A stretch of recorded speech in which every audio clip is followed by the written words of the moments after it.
సాయంకాలం అన్ని పుట్నాల పప్పులు తినేసేసి కాస్త ఎండు ఖర్జూరాలు నంచుకుంటేనండి బెల్లము నంచుకున్నట్టు అద్భుతమైన టేస్ట్ ఉంటుందండి. ఈ రెండిటిని కాంబినేషన్లో కనుక నమిలి తింటే, లేదా ఆర్గానిక్ బెల్లం చిన్న ముక్క పెట్టుకుని పుట్నాల పప్పు తినండి, ఎంత ఈజీగా పిల్లలైనా తినేస్తారు.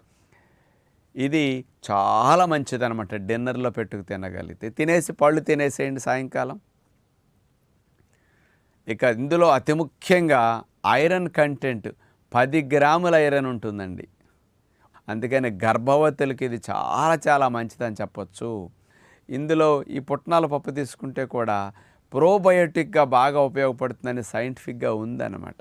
అంటే ప్రేగుల్లో హెల్ప్ఫుల్ బ్యాక్టీరియా బాగా పెంచడానికి ఇది అద్భుతంగా ఉపయోగపడుతుందని ఉంది. కాబట్టి అందరికీ బలంతో పాటు రక్తం తయారవటానికి ఐరన్ కంటెంట్ పుష్కలంగా లభిస్తుంది. ఇతర వాటిలో ఇట్లా ఉండదు ఐరన్. చాలా చాలా మంచి పప్పు.